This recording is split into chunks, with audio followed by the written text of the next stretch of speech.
And today we're going to continue in our series on the book of 2 Timothy, resilience, perseverance, and hope for our times. Now, John began this series giving us some background on this important letter, the Apostle Paul's last known letter, written from prison to his understudy or protege, Timothy, the leader of the church in Ephesus. Now, Paul knew that his life was coming to an end soon, and despite the hope of a visit from Timothy, he knew that his letter could be his last communication with him, his final words and instruction. Thinking about this made me reflect on what I would write if I had one last opportunity to communicate love, encouragement, and guidance to someone that I cared for deeply. I know that I would be careful to express the most important messages and that my words would be sincere and very significant. I would want to pour out my heart and hold nothing back. How about you? What would you want to communicate with a loved one if it was your last chance to speak to them and you could only send a letter? What would you want to say? This makes it clear that Paul's words and instructions were very important. Paul was most concerned for his beloved partner in ministry and the church community that was leading in Ephesus. This can be seen in every part of this letter. Now today we will continue in chapter 2, starting in verse 14, and we will read several of the verses through the end of this chapter. And this section of Paul's letter that we will look at will focus on three main areas of counsel given to Timothy. And I have them listed here on the screen. Do not get distracted from the most important things. Be different. Do not follow the bad example of others. And handle your adversaries and false teachings wisely. So let's start with the first area. Do not get distracted from the most important things. In 2 Timothy 2:14 through 16, Paul writes, "Keep reminding God's people of these things. Warn them before God against quarreling about words. It is of no value and only ruins those who listen. Do your best to present yourself to God as one approved, a worker who does not need to be ashamed and who correctly handles the word of truth. Avoid godless chatter, because those who indulge in it will become more and more ungodly." Now, there must have been a lot of arguing and fighting at the church in Ephesus, because Paul makes it clear that Timothy should warn against this. Conflicts sometimes can be good and even lead to greater trust and understanding when resolved healthily. However, Paul is making it clear to Timothy that quarreling about words is of no value. Have you ever been in a part of a useless argument? Two people fighting over words used or two different ideas. There's a point when they seem to forget why they're even arguing. And it usually has a lot more to do about attitudes of the people, most likely selfish and stubborn. I personally love a good debate with respect and understanding. But many arguments, as Paul stated, just ruin those who listen. A friend of mine once told me about a small church, and the small church could not decide on the color of their new carpet. The new carpet for their church building. And this conflict became so big that the church couldn't make a decision, and they actually divided into two because of this conflict. They decided on division over compromise. Now that is a useless argument, an example of getting distracted by things of less importance. Paul wants Timothy to not get distracted, but to be an approved worker, he says, able to correctly handle the word of truth. In other words, don't lose focus. Remember what is most important. For Paul and Timothy, the word of truth is God's truth in Jesus. It must be handled correctly, communicated faithfully, and not distorted into useless arguments.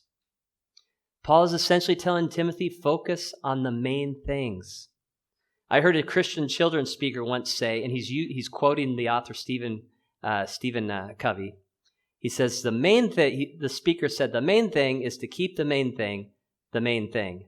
That's the main thing. And he spoke at a children's camp, and every night he repeated the same saying. And the kids had to repeat it. You can probably already repeat it. The main thing is to keep the main thing the main thing. That's the main thing. And all the kids could repeat the saying by the end of the week. But there was only one problem. He never explained what the main thing was. And by the end of the week, I wasn't sure what the main thing was. All the kids could repeat the saying, but they might have just been words. And so I'm afraid that they might have failed to understand God's main thing for them. But if we wanted to summarize the main thing of being a Christian succinctly, we might say it something like this. We might say it is faith in the good news about Jesus risen from the dead. Following Jesus by loving God and others, and helping other people do the same. Useless arguments are only a distraction from this. Now, one thing I appreciate about Christ Church is that we remember the central things of the Christian faith. We remember them when we say the Lord's Prayer. We remember them when we say the Apostles' Creed. And we remember them, as we will today, as we take communion. And remember Jesus' sacrifice on the cross. Each of these practices centers us on the main thing of our faith that we share with Christians all over the world. This helps us keep the main thing the main thing. And this leads to the second point of this message. Be different. Be different. Do not follow the bad example of others. Paul, throughout this letter, continues to emphasize to Timothy to be different and that every follower of Jesus will be different. This is the concept of holiness or being set apart for a greater purpose. Listen to his words here in verse 22. Flee the evil desires of youth and pursue righteousness, faith, love, and peace, along with those who call on the Lord out of a pure heart. Now, youth sometimes have a bad reputation, and sometimes it's unfair. But they sometimes have a bad reputation for being young or immature or lacking experience. Maybe they're seen as lacking wisdom compared to their elders. But if we are honest, we know that there are incredible young people out there, and God is doing great things through them. However, the idea expressed here is that the evil desires of youth have more to do with satisfying impulses, selfish behavior, and recklessness. Timothy was young, but Paul reminds him to be different by pursuing the most important things: right living, faith in God, love, and peace. He calls Timothy to transcend the typical pursuits of youth to seek something much deeper and spiritual. Timothy is considered to be in his late 20s or early 30s at the time of this letter. And that's the age of some of our young leaders and volunteers, many of whom are here today. And I am encouraged by the sincere faith and example of many of the young people at Christ Church, by how they do not follow selfish desires, but they truly follow Jesus. They demonstrate wisdom and maturity while they pursue God with pure hearts. They are an inspiration to all of us, even in their youth. So do not get distracted by useless arguments or pursuits. Focus on the pursuit of the most important things in life. Be different. The world needs people that are different because they push back the darkness. This is Paul's encouragement to Timothy. And obviously Paul, if you know the story of Paul and Timothy, trusted Timothy so much that he placed him in charge of a challenging church community that he loved very deeply. And that brings us to our final principle here. Handle false teachings and your adversaries wisely. Now this is a big challenge. In 2 Timothy 2:23 through 26, Paul writes, "Don't have anything to do with foolish and stupid arguments, because you know they produce quarrels. And the Lord's servant must not be quarrelsome, but must be kind to everyone, able to teach, not resentful, Opponents must be gently instructed in the hope that God will grant them repentance, leading them to a knowledge of the truth, and that they will come to their senses and escape from the trap of the devil, who has taken them captive to do his will. Now, Paul knew that in the city of Ephesus, and he knew the city of Ephesus, and he knew the church community's conflicts all too well. He had been part of some very intense moments and controversies there. So with this in mind, he is trying to wisely instruct Timothy to face false teachers and other argumentative opponents. This chapter even mentions some of these false teachers who denied the very existence of a future resurrection, which is the Christian hope of life beyond this world. Paul knew that Timothy was facing tough opposition that could lead people astray, so he gave him advice for dealing with these people. Now, in this short section, there's a lot of wisdom here, and here's a summary of what I see are the main points. First, don't get into stupid arguments. You can write that on your Bible. You can put that on your refrigerator. That can be your slogan for the rest of your life, and it will do well. You will do well with that. Do not get into stupid arguments. Paul repeats himself for a reason. It is not worth it. Many arguments only lead us to fighting. We should avoid them whenever possible. Stupid arguments are the ones that focus on issues of lesser importance while ignoring the most important issues. So don't get into stupid arguments, please. Second, be kind to everyone, even to your enemies, not resentful. Harshness and shaming are not ever appropriate, even with hard people. This is very difficult, but with God's love guiding us, we can show kindness and avoid resentment, even when people seek to attack us or what we believe. When we treat people well, this can often lower their defenses and help them see us as people who actually care about them. They can disagree with us while still recognizing our kindness to them. This may even speak louder than our words. Don't get in stupid arguments. Be kind. And third, be prepared to teach and to gently instruct your opponents. You can take a stand on an important issue and still be gentle in the process. There are arguments that are not worth having. But the most important elements of the Christian faith are worth defending with thoughtful reasoning, personal testimony, and respectful dialogue. We should have answers for tough questions, but sometimes we should even humbly admit that we do not understand everything. If we instruct gently, that will provide a non-threatening space of curiosity and questions. Sometimes our opponents disagree with our Christian faith. Sometimes our opponents share our Christian faith, but want to argue about certain differences. Gentleness will serve us well with both people. And the final point of this section I want to highlight is that we should trust that only God changes hearts and can lead others to the truth.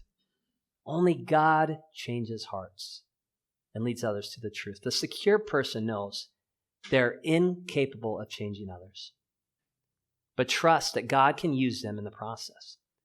Sometimes we plant seeds of truth, knowing that only God can make them grow and bring people into His light. We should be hopeful. We should be expectant in the process. Some people like to put pressure on others to change their minds or rush them into a decision, but this rarely works. God's timing is perfect, and His process of bringing change is an invisible work. So this is how a servant of God should behave. Honestly, to me, it sounds like a truly beautiful person to be around. Courageous and committed to the center of truth while humble and gentle in their interactions with others. This is what it looks like when Christian leaders and servants are truly following Jesus. And this is the posture and attitude that is needed to face the challenges of our time. Even in the time of Paul, it was clear that there were great challenges in the world that we still see today. So for us, what is our challenge? What are our challenges? We might think that we're not a great leader like Paul, or we're not a church leader like Timothy. But what does Paul's letter have to teach us? I think remembering the three main things, the three main ideas of this letter, that we should remember the following guidelines for our lives. First, remember that the main thing is following Jesus, loving God and loving others, and helping other people do the same. Don't get distracted by useless arguments and secondary issues. Second, following and serving Jesus means living differently. By doing this, we can bring light to places where it is needed. And third, stand up for truth in a way that is loving, patient, and gentle, while trusting that only God changes hearts. We don't have to carry the weight of changing others, but can still be a part of making an impact on them. So these teachings are for Christian leaders, for Christian servants, and for all followers of Jesus. Now, in my life, I've sometimes gotten distracted, if I'm honest, from the most important things. I've been in some useless arguments, and I have not always responded to my opponents with patience. Sometimes I probably haven't looked that different from any other person in the world. However, when I have followed Jesus and Paul's advice here to Timothy, I've seen God give me a different and more loving perspective towards others. A number of years ago, I was taking a seminary class on evangelism, or sharing the Christian faith, and I was given an assignment. It even feels a little bit weird talking about this because the assignment was to share the message of Jesus with someone that was not a Christian. So it sounds a little bit superficial. But I do love to share my faith, and I love to share it with other people. So I had a plan to meet a Christian friend downtown in Denver, Colorado, the city that I'm from, to talk with people on the streets. Unfortunately, this friend canceled, and I was at the last minute, and I was on my own. So I started walking, and I realized for a long time no one was really looking to talk with me. Big surprise. And as I approached the art museum, I found the first person that wanted to talk. They had a clipboard and were raising money for a political cause. Do you have a minute to hear about defending LGBTQ rights? Asked the transgender female. No, thanks. I kept walking, thinking this might be an uncomfortable conversation. And half a block away, I saw another trans woman who asked the same question. No, thanks. Kept walking. But as I walked away, I realized that there was no reason for me not to engage the people that God had put in my path. So I walked around the block and I went back. Do you have time to hear about how to defend LGBTQ rights? Yes, I do. Tell me more.